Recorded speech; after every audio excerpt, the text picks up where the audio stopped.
한국 베네수엘라 경제협력센터가 2013년 발행한 보고서가 자주 언급되고 있습니다. 자가주택 소유 점점 어려워져라는 제목으로 발행된 이 보고서는 2000년대 베네수엘라의 부동산 정책과 이에 따른 시장 실패를 기술한 것입니다. 이 보고서는 베네수엘라에서는 주택 매입 및 임대가 어렵다면서 이는 주택 공급률이 상당히 미미한 수준이기 때문이며 공급률이 적은 만큼 가격이 높아서 주택자금 대출로도 감당할 수 없는 수준이라는 내용이 들어가 있습니다. 그러면서 베네수엘라 부동산 시장이 침체된 이유를 4가지로 들고 있습니다. 첫째, 2003년부터 일부 노후주택의 임대료를 9년 동안 동결했습니다. 둘째, 주택 분양 시 물가지수를 가격에 반영할 수 없도록 했습니다.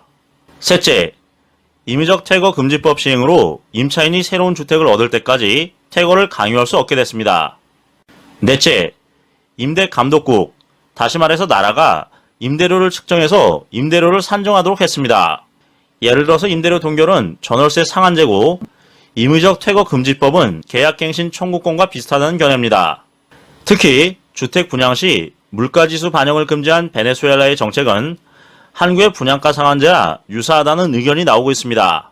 특히 더불어민주당의 윤호중 의원이 대표 발의했던 주거기본법, 주택임대차 보호법 개정안을 보면 민간 임대인이 소유한 집을 임대시장에 내놓을 때 전세 보증금과 월세 가격을 시장이나 도지사가 정하는 표준 임대료에 따라 한다는 내용이 포함되어 있습니다. 이와 함께 보고서는 베네수엘라 정부의 정책 때문에 전체 주택 가운데 임대주택 비율이 30%에서 3% 수준까지 줄어들었다고 분석했습니다. 그리고 공급이 사라지면서 웃돈을 얹어 계약하는 암시장이 형성됐다고 보고서는 지적했습니다. 1999년 정권을 장악한 우고 차베스 베네수엘라 대통령은 집권 14년 동안 개혁이라는 미명하에 국가 시스템을 바꾸고 국민을 장악해 나갔습니다. 유가 상승으로 벌어들인 약 8천억 달러로 추정되는 수익을 빈곤계층을 비롯한 지지층을 위한 복지에 쏟아부었습니다. 무상의료와 무상교육 등 사회복지 프로그램을 미션 정책으로 채택했습니다. 그리고 토지와 주택의 공개념을 골자로 하는 부동산 정책을 추진했습니다. 이러한 복지 중심 정책은 차베스 이후 유가가 하락해서 재정 수입이 급속하게 감소되는 상황에서도 계속됐습니다. 결국 나라의 재정이 파탄됐습니다. 이후 복지의 효과 또한 소멸돼서 빈곤층이 2014년 48.4%에서 2017년 87%로 증가되는 결과를 낳았습니다. 그런데도 차베스는 사법부를 장악해 나갔습니다. 대법관 수를 20명에서 32명으로 늘리고 권력의 입맛에 맞는 인사들로 채웠습니다. 집권기간 4,700여 명의 판사와 직원들 가운데 절반가량을 부패 혐의 등으로 조사했습니다. 정권에 유리한 판결로 반대자들을 형장의 이슬로 보내거나 탄압을 했습니다. 그리고 권력에 대한 견제가 아니라 헌법 개정 등 국민투표의 합헌결정, 언론 장악살의 합헌결정, 노조를 겨냥한 정부 개입 인정 등 정권의 어전다를 지지하는 판결에 충실한 사법부를 만들었습니다. 야당 지도자 시절인 1998년 총선에서 차베스는 야당이 승리하자 국민투표를 통해 재헌의회를 소집하고 기존 의회를 해산했습니다. 그리고 입법권을 완전히 장악한 채 신헌법을 만들고 장기 집권의 발판을 만들었습니다.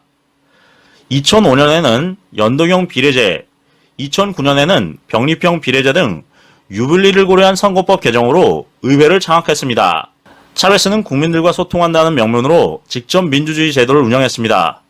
그리고 그 일환으로 국민청원 제도를 강화했습니다. 일정 숫자 이상이 나오면 의회를 압박하고 여기에 반대하는 국회의원들은 국민 뜻을 따르지 않는 적폐 세력으로 매도했습니다. 그러면서 차베스의 지지 세력은 더 강력하게 뭉쳤습니다. 차베스는 이를 지역 단위로 묶어서 300가구에서 400가구당 1개 단위의 주민자치위원회로 결속했습니다. 그리고 국가는 이들에게 예산을 지원합니다. 이 지원금은 한때 지방교부금의 30%에 달했습니다. 이 주민조직은 협동조합, 사회경제적 기업, 소액금융과 연결돼서 막강한 역할을 수행했습니다. 한국의 지자체도 점차 닮아가고 있습니다. 지방자치단체에 공동체 지원국이 자리잡고 주민자치를 지원하는 동자치 지원관제가 만들어졌습니다. 그리고 주민참여예산, 민주시민교육 등의 운영 프로그램이 가동되기 시작했습니다. 정치, 경제, 사법, 지자체, 그리고 국민참여제도 등 각 영역에서 이미 잘하거나 점차 싹을 키우고 있는 몇 가지 양상에서 베네수엘라의 기운이 느껴집니다. 오랜 동안의 소수 특권층 독식에 대한 거부와 정의에 대한 대중의 갈망을 공략해 혁명에 성공한 차베스는 차베스가 국민이다라는 선동 구호로 국민을 장악했습니다. 우리는 수백만이고 당신도 차베스다라는 수사로 국민을 편가르게 하고 썩은 정치와 새로운 정치 프레임을 구사하면서 자신과 베네수엘라 서민을 일체화시키는 전략을 구사했습니다. 차베스는 우리가 정의고 평등이고 자주라고 외쳤습니다. 그리고 정치적인 반대 세력은 부정하며 불을 독점하며 반미라고 적대시했습니다. 그는 현장에서 장관을 불러내 군중의 질문에 답을 하게 하거나 집무실에서, 공장에서, 길에서, 그리고 마을에서 국민들과 끊임없는 스킨십을 나누는 모습을 TV로 방영을 했고 국민들과의 친밀도를 높여나갔습니다. 이와 함께 강력한 국가 담론형 메시지로 지지자들의 사상을 투철하게 무장시키고 차베스식 국민선동의 감정일체 화법으로 지지 강도를 끌어올렸습니다. 남아메리카 국가들의 지지를 위해 미국과의 자유무역 협정에 맞서서 남미 통합운동을 전개했습니다. 그리고 2005년 카리브해 연안 국가들에게 자국산 석유를 싼값에 공급하겠다는 페트로 카리브 계획을 제안하는 등 거대 담론을 주도해 큰 지도자 이미지를 구축하고자 했습니다. 이와 함께 베네수엘라를 사회주의 국가로 새롭게 건설하려는 이상하에 21세기 사회주의를 모토로 2007년부터 1차 사회주의 경제발전 계획을 추진했습니다. 특히 지역자치위원회의 역할을 강조하면서 사회주의를 향한 엔진을 가동시켰습니다. 이 과정에서 쿠바의 카스트로와의 교분을 통해 의료 분야 지원을 확대하고 교육과 주거 분야에서 대대적인 복지 정책을 추진했습니다. 차베스는 언론에 대한 트라우마가 있었습니다. 그래서 4개의 민영방송을 성경에 등장하는 4명의 말탄자라고 불렀습니다. 그러면서 본격적으로 언론을 장악하기 시작했습니다. 2004년 라디오와 TV의 사회적 책임에 관한 법률을 제정해 언론 장악을 위한 법적 틀을 마련했습니다. 이를 통해 언론의 사회 책임론을 법률에 적시하고 정부의 미디어 검열 지시 조항을 뒀습니다. 다시 말해서 언론사 스스로 지체 없이 메시지 보급을 제한하는 메커니즘을 수립하도록 언론사의 자정활동을 요구하면서 이를 위반하는 경우 벌금을 부과하거나 서비스를 정지하는 조항을 집어넣습니다. 그리고 정부에 대한 비판은 국가를 겨냥한 음모라는 등 법을 모호하게 정의하고 언론을 통한 표현 내용에 대해 광범위한 규제의 칼을 들이댔습니다. 이 외에도 공영방송이나 민영방송에 무료로 10분가량을 정부와 관련해 홍보할 수 있도록 의무화했습니다. 이 법은 2011년 인터넷과 SNS까지도 포함하도록 확대했습니다. 이러한 차베스 정권의 언론 탄압은 입법에만 그치지 않고 2007년 베네수엘라 최고 권위의 방송이었던 RCTV의 방송변화 기간 갱신을 불허하고 폐쇄하는 초유의 사태로 이어졌습니다. 2009년 기술적 그리고 행정적인 이유로 34개 라디오 방송국 폐쇄로 이어졌습니다. 이외에도 지속적으로 라디오와 TV 방송국, 신문, 웹사이트에 대한 통제를 확대해 나갔습니다. 기존의 언론을 장악한 차베스는 언론 주체들을 새롭게 변화시켜 나갔습니다. 국가 미디어를 확대시켜서 국영 TV를 VTV, 즉 베네수엘라 TV 1개에서 4개로 만들었고 국영 라디오를 2개에서 7개로 늘렸습니다. 시민 참여를 모토로 내건 국영 채널 비베TV, 정부 지원을 받는 공동체 채널 카티아TV, 그리고 2005년도에는 남미의 알자지라로 알려진 중남미 위성 채널인 텔레수르를 개국시킵니다. 차베스는 수도 카라카스에 3개의 공동체 TV를 포함해 700여 개의 공동체 미디어를 만들고 이들 가운데 약 170개 미디어를 정보통신부 산하기관인 코나텔의 허가로 예산을 지원했습니다. 국영방송인 비베TV와 연계해서 이를 통해 매일 하루 1시간씩 공동체 방송을 송출하도록 만들었습니다. 공동체 미디어는 조직과 자금 등이 결합해 공동체 미디어 운동을 전개하고 볼리바르 혁명의 선봉 역할을 수행했습니다. 차베스가 죽은 다음에 니콜라스 마두로 대통령의 언론에 대한 통제와 회유는 더 강화됐습니다. 친정부 언론에 대해서는 최대 12배나 많은 정부 광고를 배정을 해서 언론사 길들이기를 강화했습니다.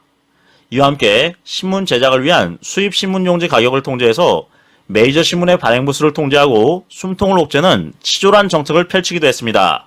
그동안 베네수엘라를 탈출한 국민들이 460만 명이라고 합니다. 베네수엘라의 공식 인구는 2,850만 명입니다. 인구의 15% 이상이 살 길을 찾아 해외로 떠나도 그들은 이미 우리 편이 아니기 때문에 갈 사람은 가라는 식입니다. 경제 실패를 넘어서 국가의 실패임에도 불구하고 이 나라 집권 세력은 끄떡이 없습니다. 지지층은 여전히 정권을 환호하고 있습니다. 과거 정권의 실정에 대한 적개심으로 무장해서 우리 편과 반대편의 이분법적인 통치구조, 그리고 우리 편만의 공동체 정신의 통치 철학으로 똘똘 뭉친 나라가 베네수엘라입니다. 포퓰리즘의 정착지는 누구나 잘 알고 있습니다. 나라가 쪼개지고 국민을 나누고 재정을 거덜냅니다. 그리고 결국에 가서는 국가가 붕괴됩니다. 이러한 사실을 21세기 베네수엘라가 생생하게 보여주고 있습니다. 이처럼 베네수엘라는 이념 정치를 펼치다가 미래를 완전히 잃어버렸습니다. 그리고 그 대가는 참담한 국민의 고통으로 고스란히 돌아왔다는 사실을 반면 교사로 삼아야 할 것입니다. 대다수 사람들은 작금의 전 세계적 경기 침체와 에너지 위기의 원인을 미국의 관세 전쟁과 러우 전쟁 탓으로 돌리는 시각이 지배적입니다. 언론은 물론 학계와 대중 모두 그렇게 믿고 있으며 실제로도 많은 부분이 그렇게 보이기 때문입니다. 그러나 이는 겉으로 보이는 현상에 불과합니다. 그 이면에는 블랙록과 세계경제포럼, UN, 유럽연합, 바티칸 등 부패한 글로벌 엘리트 세력들이 긴 시간 동안 준비해온 글로벌 전략이 자리 잡고 있습니다. 이러한 사실을 통해 블랙록 중심의 글로벌 전략이 이른바 그린 아젠다라는 명분 아래 산업경제를 재편하고 있으며 동시에 한국의 AI 및 화폐 개혁 전략과 결합되어 더 큰 그림이 그려지고 있는지를 알아보고자 합니다. 특히 블랙록의 한국 내 영향과 미국 및 글로벌 금융 세력이 대한민국을 어떤 사회 실험의 무대로 삼으려는지, 그리고 우리가 경계해야 할 점들을 집중적으로 살펴보겠습니다. 먼저 블랙록의 실체를 명확히 이해할 필요가 있습니다. 블랙록은 1988년 레리 핑크, 로버트 캐피토 등 8인의 인원으로 설립되었으며 주식형 펀드 운용에서 시작해 MBS 시장 진출을 거쳐 금융계의 거인으로 성장해 왔습니다. 2025년 1분기 기준 블랙록의 운용자산은 약 11조 5,800억 달러에 달한다고 알려져 있으며 이는 사실상 전 세계 최대 자산 운용사의 지위를 굳힌 것입니다. 이 규모는 한국의 국민연금, 싱가포르의 테마세, 중국의 국부펀드 등 단일 국가의 거대 펀드들과 비교해도 압도적입니다. 블랙록은 ETF 브랜드인 아이쉐어를 통해 세계 각국 시장에 깊이 관여하고 있으며 미국 정부 요직에도 자사 출신 인사를 포진시켜 정치적 영향력을 확보하고 있다는 평가를 받습니다. 이러한 조직 구조와 영향력은 단순한 투자기관을 넘어 글로벌 질서 재편의 도구가 될 수 있는 기반을 제공한다고 볼 수 있습니다. 블랙록은 투자자들의 자금을 부채처럼 운용하지만 ETF의 성장과 장기 투자의 특성 덕분에 유동성 문제가 상대적으로 덜 부각됩니다.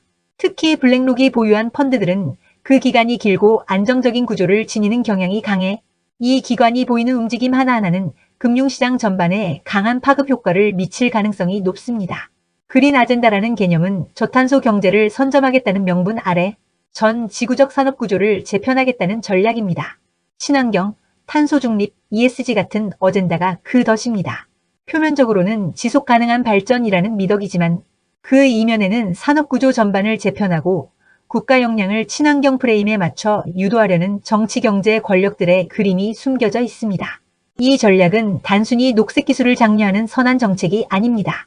산업 기반 경제를 재편하고 기존의 고탄소 산업과 전통 제조업을 비효율 영역으로 몰아넣으며 친환경 테마가 중심이 되는 미래 경제 구조를 강제하는 경향이 있습니다.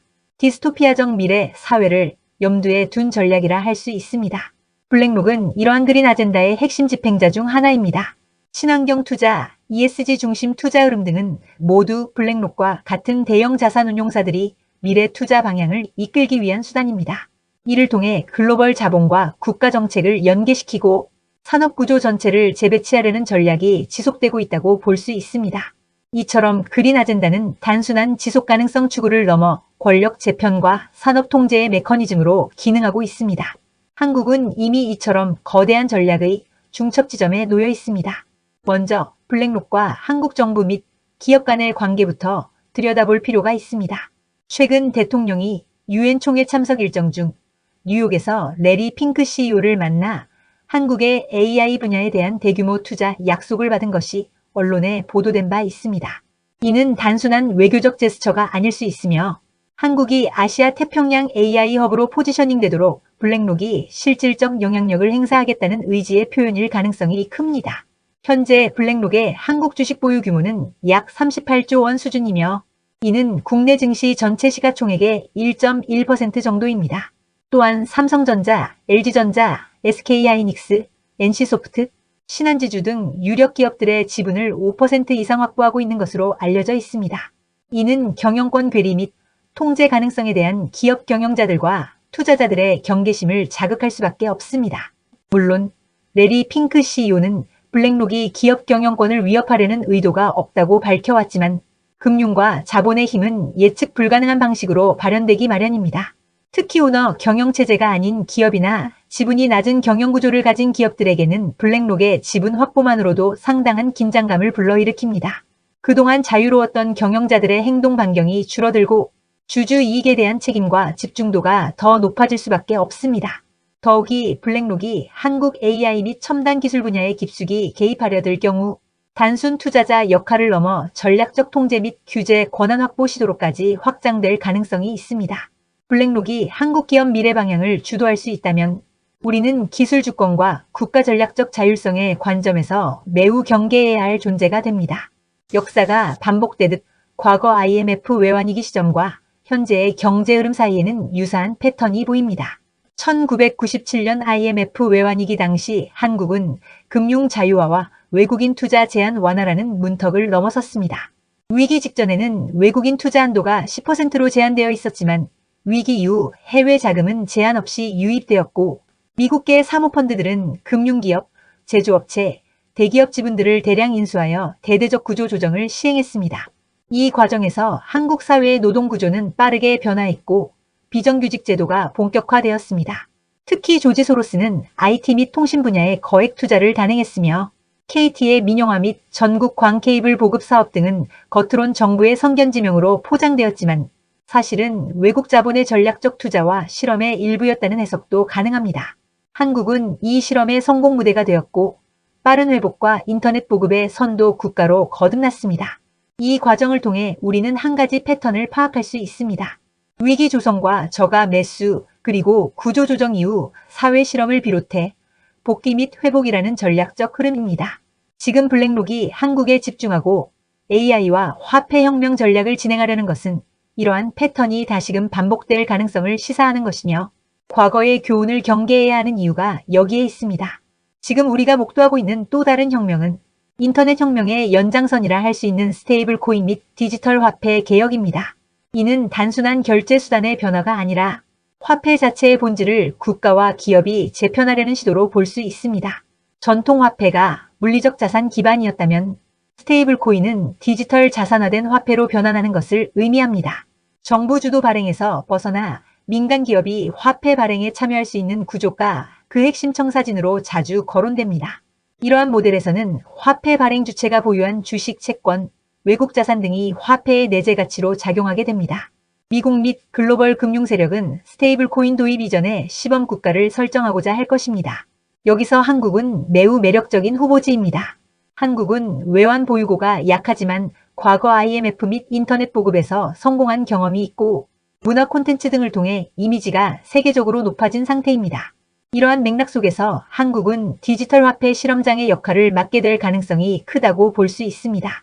이 실험의 핵심은 화폐 주권을 실질적으로 깊이 통제할 수 있는 구조를 만드는 것입니다. 이렇게 하면 화폐가 단순한 교환 수단을 넘어 투자 기능을 지니게 되고 화폐 발행 주체는 자연스럽게 주식과 채권을 사들여야 하므로 시장 조작도 가능해집니다. 이러한 구조는 미국 중심의 단일 화폐 체제를 간접적으로 실현할 가능성과 연결됩니다. 한국처럼 중진국 통화가 이러한 흐름을 거부하면 체제 내에서 고립되거나 생존이 어렵게 될 수도 있다는 압박이 존재할 것입니다. 제조업은 사람의 일머리와 일하는 방식, 현장 노하우가 집약된 영역입니다. AI와 로봇이 본격적으로 제조 현장에 배치되려면 방대한 현장 데이터가 필요합니다. 미국 금융 세력이 한국을 주목하는 또 하나의 이유가 여기에 있습니다. 한국은 제조업 강국이며 현장 중심의 업무 노하우와 공정 시스템이 잘 구축된 국가이기 때문입니다. 미국이 한국의 제조업체를 인수하거나 통제하는 것은 곧 그 제조업 기반 데이터를 가공해 AI 모델 학습용으로 활용하겠다는 전략과 연결됩니다. 즉, 단순히 제조업 역량 이전이 아니라 데이터 기반 AI 혁명 실험을 한국에서 전개하겠다는 목적이 숨겨져 있다고 봅니다. 자동차의 자율주행 데이터를 모으듯 공장 현장의 센서, 공정 흐름, 품질 검사 결과, 설비 고장 패턴 등 수많은 데이터가 AI 학습의 밑거름이 됩니다. 한국 기업들이 가진 기술, 노하우, 공정 데이터는 향후 AI 기반 자동화 시스템 설계와 최적화 알고리즘 개발에서 매우 귀중한 자원이 될 것입니다. 이 전략은 또 다른 함의를 내포합니다. 일하지 않아도 되는 사회를 준비하려는 전략입니다. 반복 노동, 단순 작업은 AI와 로봇이 담당하고 사람은 그 위에 통제, 설계, 감시 역할만 하는 사회입니다. 한국은 AI 전환과 사회적 인프라가 비교적 준비된 국가이므로 이러한 실험이 쉽게 전개될 수 있는 환경이 형성돼 있다는 점이 글로벌 금융 세력의 전략적 관심을 받는 이유입니다. 대한민국은 지금 인구 고령화, 저출산, 노동인구 감소라는 구조적 위기에 빠르게 직면해 있습니다. 국민의 절반 이상이 50대 이상이라는 통계도 나오고 있을 만큼 생산 연령 인구의 위축은 이미 현실적 도전입니다. 이러한 사회 변화는 AI 전환의 당위성을 더욱 부각시킵니다. 이 점이 바로 글로벌 세력이 한국을 주목하는 또 다른 이유입니다. AI 중심의 미래 사회를 실험하고 구현하기 위한 적합지로 한국이 거론되는 이유입니다. 문제는 이 전환이 주도권 없이 당하는 전환이 되면 위험하다는 점입니다. 자율적이고 전략적인 대응 없이 받아들이면 우리는 기술 종속과 화폐 주권 상실, 데이터 유출 등의 위협을 감수해야 할 수 있습니다. 정부와 기업은 다음과 같은 대응 전략을 진지하게 고민해야 합니다. 첫째, 기술 주권 확보입니다. AI, 로봇, 데이터, 인프라 등 핵심 기술 영역에서 외부 통제나 종속을 최소화하고 독자 역량을 강화해야 합니다. 둘째, 투자 유치와 경영권 보호의 균형입니다. 외국 자본의 유치를 받아들이되 경영권 통제나 전략적 주도권 유출 가능성에 대해 엄격한 조건과 규율을 마련해야 합니다. 셋째, 화폐 개혁 및 디지털 화폐 전략 주도권 확보입니다. 스테이블 코인 또는 디지털 원화 전략이 전개될 경우 단순 수용자가 아닌 설계 주체로 참여할 수 있는 법제도와 통제 시스템을 갖춰야 합니다. 넷째, 데이터 보호와 보안 강화입니다. 제조업 및 AI 실험에 필요한 데이터는 국가 전략 자산입니다. 무분별한 외부 수출이나 통제 가능한 경로로의 유출은 반드시 방지해야 합니다. 다섯째, 사회 안전망과 여론 관리입니다. 대규모 전환은 사회적 갈등과 저항을 낳기 쉽습니다. 디지털 전환과 AI 사회에 대한 국민 공감대를 형성하고 전환 과정에 불이익을 보완할 제도적 장치를 마련해야 합니다. 블랙록은 단순한 자산 운용사를 넘어 그린 아젠다 프레임과 디지털 혁명 전략을 결합하여 글로벌 질서를 재편하려는 중책을 맡고 있다고 볼 수 있습니다. 그들이 한국에 집중하려는 것은 결코 우연이 아니며 우리가 놓치고 넘어가면 국가 전략과 미래 주권을 위협받을 수 있는 중대한 도전입니다. 한국은 과거 IMF 위기 극복과 인터넷 보급 선도라는 역사적 경험을 가진 국가입니다. 이러한 경험은 지금의 위기 국면에서도 강력한 대응 역량이 될 수 있습니다. 하지만 단순히 과거를 답습해서는 안 됩니다. 과거의 위기 대응이 외자, 유치와 구조 조정 중심이었다면 지금은 기술 주권, 화폐 주권, 데이터 주권을 중심에 놓는 전략 중심의 대응이 필요합니다. 결국 블랙록과 글로벌 세력이 그린 아젠다와 디지털 화폐 전략으로 제시하려는 것은 산업 질서를 재설계하고 패권 구조를 바꾸는 일입니다. 우리는 단순히 소비자 또는 투자 대상이 아니라 전략적 주체로 나서야 합니다. 지금이야말로 선택의 시간이며 우리는 미래의 식민지화된 디지털 질서 앞에서 주인공이 될지 보조 연출자가 될지 결단해야 할 순간입니다.